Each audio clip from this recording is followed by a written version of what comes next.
بسم اللہ الرحمن الرحیم۔ سب یاد رکھا جائے گا، سب کچھ یاد رکھا جائے گا۔ تمہارے لاٹھیوں اور گولیوں سے جو قتل ہوئے میری یاد، سب ان کی یاد میں دلوں کو برباد رکھا جائے گا، سب یاد رکھا جائے گا۔ تم سیاہیوں سے جھوٹ لکھو گے، ہمیں معلوم ہے ہو ہمارے خون سے ہی سچ ضرور لکھا جائے گا۔ موبائل، ٹیلی فون، انٹرنیٹ بھری دوپہر میں بند کر کے، سرد اندھیری رات میں پورے شہر کو نظر بند کر کے، ہتھوڑیاں لے کر دفتن میرے گھر میں گھس آنا، میرا سر بدن میری مختصر سی زندگی کو توڑ جانا، میرے لختے جگر کو بیچ چوراہے پر مار کر یوں بے انداز کھڑے ہو کر جھنڈ میں تمہارا مسکرانا، سب یاد رکھا جائے گا، سب کچھ یاد رکھا جائے گا۔ دن میں میٹھی میٹھی باتیں کرنا، سامنے سے سب ٹھیک ہے ہر زبان میں تتلانا، رات ہوتی ہی حق مانگ رہے لوگوں پر لاٹیاں چلانا، گولیاں چلانا، ہم ہی پر حملہ اور ہم ہی کو حملہ اور بتانا، سب یاد رکھا جائے گا، سب کچھ یاد رکھا جائے گا۔ یہ بھی یاد رکھا جائے گا کہ کس کس طرح سے تم نے وطن کو توڑنے کی سازشیں کی، اور یہ بھی یاد رکھا جائے گا کہ کس کس طرح سے ہم نے اس وطن کو جوڑنے کی خواہشیں کی۔ جب کبھی ذکر آئے گا جہاں میں طور زندگی کا، ہمارا نام یاد رکھا جائے گا کہ کچھ لوگ تھے جن کے ارادے ٹوٹے نہیں تھے لوہے کے ہتھوڑیوں سے، کہ کچھ لوگ تھے جن کے ضمیر بھکے نہیں تھے اظہارداریوں کی کوڑیوں سے۔ بھلے بھول جائے پلک آنکھوں کو موننا، بھلے بھول جائے زمین اپنی دوری پہ گھومنا، ہمارے کٹے پروں کی پرواز کو، ہمارے پھٹے گلوں کی آواز کو یاد رکھا جائے گا، سب کچھ یاد رکھا جائے گا۔ تم ہمیں قتل کر دو، ہم بن کے بھوت لکھیں گے تمہارے قتل کے سارے ثبوت لکھیں گے، تم عدالتوں سے بیٹھ کر چٹکلے لکھو، ہم دیواروں پر انصاف لکھیں گے، بہرے بھی سن لے اتنا زور سے بولیں گے، اندھے بھی پڑھ لے اتنا صاف لکھیں گے، تم زمین پر سن لکھو، آسماں پر انقلاب لکھا جائے گا، سب یاد رکھا جائے گا، سب کچھ یاد رکھا جائے گا۔ اور جب یاد رکھا جائے گا تو پہلا سوال پوچھا جائے گا کہ شہداء چوک پر معصوم نہتے پاکستانیوں پر گولی کیوں چلائی، اور صرف یاد نہیں رکھا جائے گا بلکہ حساب لیا جائے گا۔ میرے پاکستانیوں، اس ملک کا ایک دستور ہے، اور اس دستور، اس آئین 73 کے آئین کے مطابق حاکمیت اعلیٰ کا اختیار اللہ تعالیٰ کو حاصل ہے، اور طاقت کا سرچشمہ عوام۔ لیکن جب خود کو زمین پر خدا سمجھنے والے، خود کو طاقتور سمجھنے والے، عوام کے فیصلے کے برعکس بلکہ عوام کے فیصلے کو جوتے کی نوک پر رکھتے ہیں، تو پھر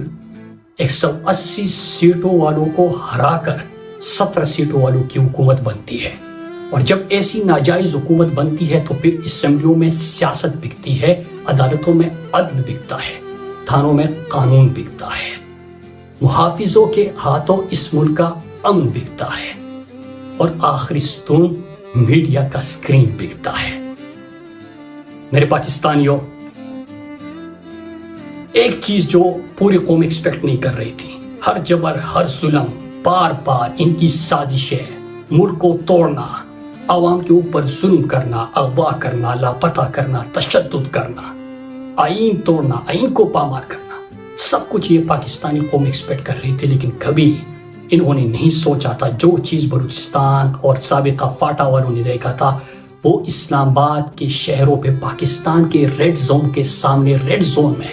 پوری دنیا نے دیکھا کہ یہ اپنے لوگوں پر بھی گولیاں چلاتے ہیں۔ جو قوم کا ایک مان تھا کہ یہ سب کچھ کر سکتے، اپنے لوگوں پر گولیاں نہیں چلا سکتے، وہ مان بھی ختم، وہ بھرم بھی ٹوٹ گیا۔ تو اس کے بعد میرے پاکستانیوں،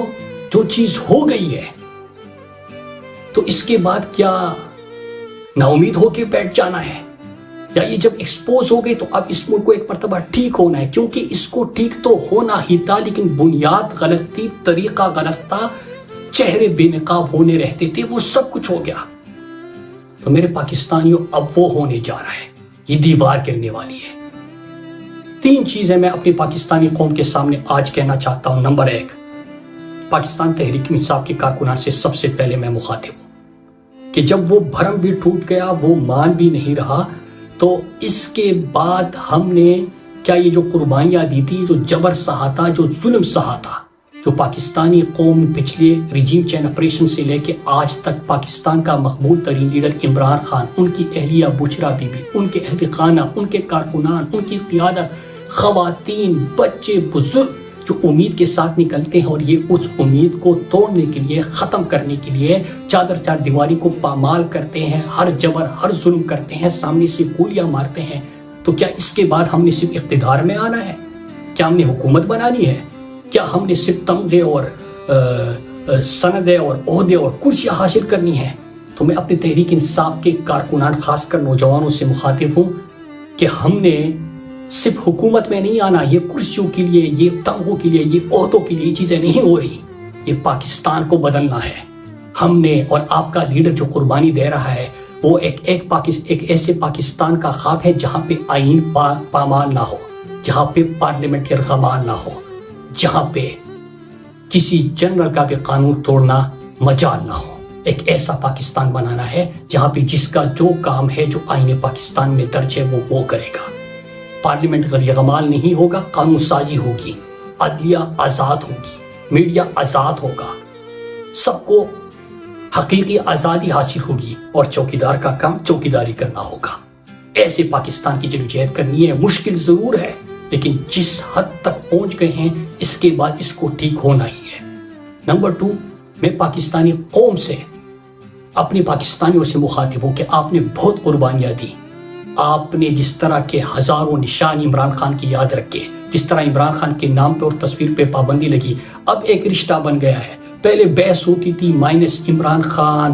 پارٹی کو توڑنا، ان سب چیزوں کی، کوئی شخصیت آیا، کوئی گیا، کوئی کسی نے پارٹی جوائن کی، کسی نے چھوڑ دی، اب یہ بیچ میں کوئی نہیں ہے۔ پاکستانی قوم اور عمران خان کا ایک مضبوط رشتہ بن گیا ہے، اور رشتہ وہ پاکستان کو ہمیشہ کے لیے ٹھیک کرنا ہے۔ لیکن میرے پاکستان میں جدوجہد آپ نے جاری رکھنی ہے، اور آپ نے بتانا ہے کہ آپ اس ملک میں کرایہ دار نہیں، اس کے مالک ہیں، اور آپ ہی اس کے بقا کے حتمی ضامن ہے۔ یہ ملک آپ کا ہے، یہ گھر آپ کا ہے، یہاں پہ آپ کی مرضی کے فیصلے ہوں گے، کوئی فرد واحد یا کوئی بیرونی طاقتیں پاکستان کے فیصلے نہیں کریں گے، یہ حق آپ نے ان سے چھیننا ہے۔ تیسری چیز، سوشل میڈیا والے آئین کا ہر آرٹیکل لے کے آتے ہیں، اور جو یہ خود کو آئین اور قانون سے بالاتر سمجھتے ہیں وہ توڑتے ہیں، اس کا ذکر کرتے ہیں۔ یہ آپ تو جاری رکھیں گے، لیکن میں اپنے ISF اور یوتھ کو کہتا ہوں کہ جب بھی آج سے آپ کے اسٹڈی سرکلز ہو، جب بھی آپ گفتگو کریں، جب بھی آپ کنونشن کریں، تو آئین پاکستان 73 کا آئین ملٹری آئین کی بات نہیں کر رہا جس طرح کے لوگوں کو اغوا کر کے ترامیم کی گئی۔ آپ نے آئینی حقوق اپنے سمجھنے ہیں، پھر ان طاقتور جو خود کو سمجھتے ہیں ان سے سوال کرنے ہیں، اپنا نشانہ سیدھا رکھنا ہے، ان سے سوال پوچھنے ہیں، اور نہ صرف آپ نے اسٹڈی سرکل میں یہ کرنا ہے بلکہ میں یوتھ اور ISF کو میں نے ریکمنڈیشن دی ہے کہ اگلے سال سے جو بھی آپ کے کیبنٹ ممبر بنے گا اس کو آئین پاکستان حرف بحرف اس کو یاد ہو، اس کو اپنے حقوق کا پتہ ہو، تاکہ وہ بہتر انداز میں نمائندگی کر سکے۔ اور اس کے ساتھ ہی تمام تعلیمی اداروں میں جا کر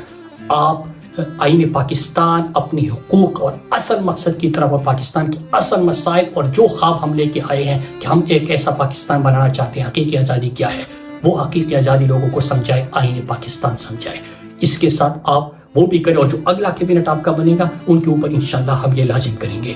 آپ سب کا میں شکریہ ادا کرتا ہوں، اسی طرح اپنی جدوجہد جاری رکھے۔ پاکستان زندہ باد۔